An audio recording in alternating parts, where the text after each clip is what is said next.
গতদিনের ভিডিওতে থাইরয়েডিজম সম্পর্কে বলেছিলাম। থাইরয়েডিজম অর্থাৎ থাইরক্সিন হরমোনের বেশি ক্ষরণ বা কম ক্ষরণজনিত অবস্থাটি, সেটাকে আমরা থাইরয়েডিজম বলি, সেটা সম্পর্কে বলেছিলাম।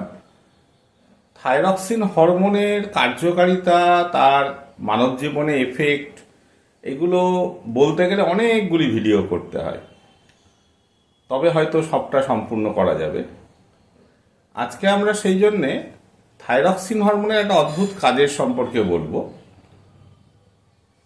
থাইরক্সিন হরমোন থাইরয়েড গ্রন্থি থেকে তৈরি হয় এবং এই হরমোনটা কিন্তু মাতৃগর্ভে যখন বাচ্চাটি রয়েছে তখন থেকে তৈরি হতে আরম্ভ করে এবং সেটা দেখা যাবে সেই সময়, অর্থাৎ মাতৃগর্ভে যখন গর্ভস্থ শিশুটি রয়েছে তার স্নায়ুতন্ত্রের বিকাশে সব থেকে বেশি ভূমিকা নেয়।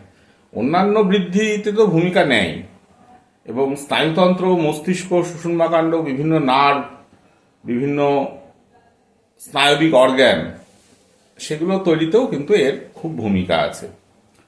এবার দেখা যায় যে জন্মের পরে শিশুটির স্নায়ুতন্ত্রের বিকাশ কিন্তু জন্মের আগে শেষ হয়ে যায় না, জন্মের পরে শিশুটির বিকাশ কিন্তু চলতে থাকে এবং বলছে বিজ্ঞানীরা যে মোটামুটি 18 মাস পর্যন্ত জন্মের পরে এই স্নায়ুতন্ত্রের বা মস্তিষ্কের বিকাশ চলতে থাকে। এবার কোনো কারণে, কোনো জিনগত কারণে বা অন্য কোনো কারণে যদি হাইপোথাইরয়েডিজম থাকে সেই সময় শিশুটির, অর্থাৎ তার যদি দেখা যায় যে ঠিক মতন থাইরক্সিন হরমোন তৈরি হচ্ছে না, তাহলে কিন্তু তার স্নায়ুতন্ত্রের বিকাশ হবে না বা বিকাশটা সেভাবে হবে না। এবার যদি সেই সময় ট্রিটমেন্ট না করা হয়, অর্থাৎ সেই সময় যদি থাইরক্সিনের ট্রিটমেন্ট, যেটা একজন এন্ডোক্রিনোলজিস্ট করবেন, সেটা যদি না করা হয়, তাহলে দেখা যায় যে ওই 18 মাস, প্রায় 1.5 বছর পরে আর শিশুটির স্নায়বিক বিকাশ সেভাবে হয়নি। ফলত এটি জড়ভরত সম্পন্ন, মানে জড়ভরত যাকে বলা হয় আর কি, যে শিশুটির সেভাবে জ্ঞান বুদ্ধি হবে না।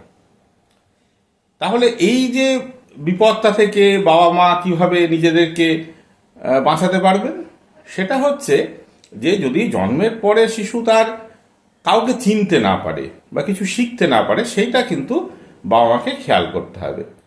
এটা জানবেন যে শিশু জন্মের পরে তার মাকে প্রথম চেনে, তারপরে তার বাবাকে, তারপরে সে পরিবারের অন্যান্য লোকজনকে।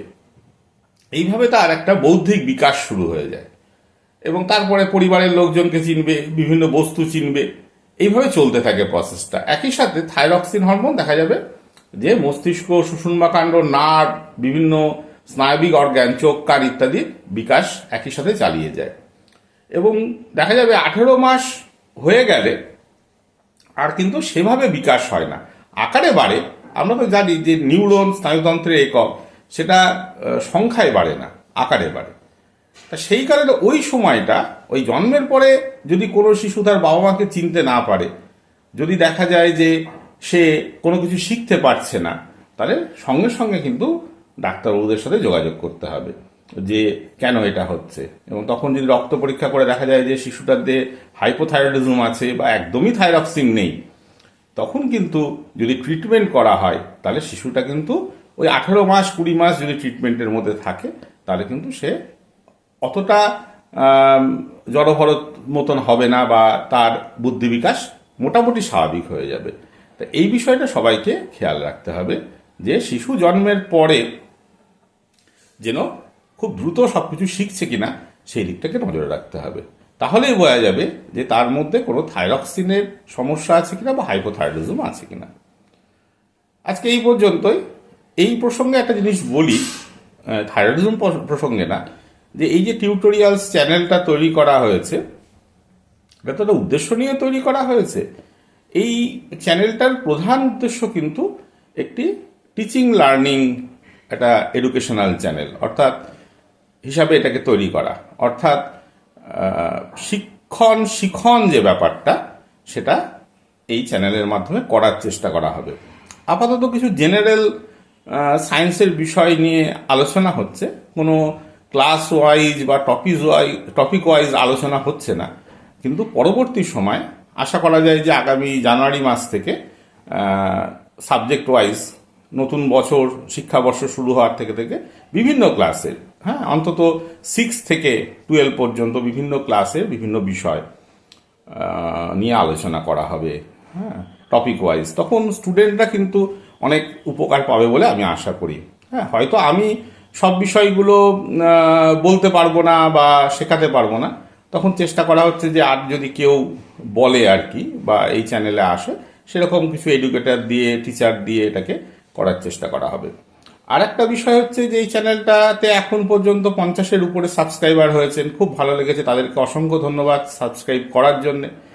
তখন দেখা যাবে যে আরও কিছু সাবস্ক্রাইবার হলে তাদের উপকার হবে, বা আমার চ্যানেলের উপকারের থেকে তাদের উপকার হবে। সেই জন্য আপনারা সবাই এই চ্যানেলটাকে সাবস্ক্রাইব করুন এবং শেয়ার করুন। ধন্যবাদ।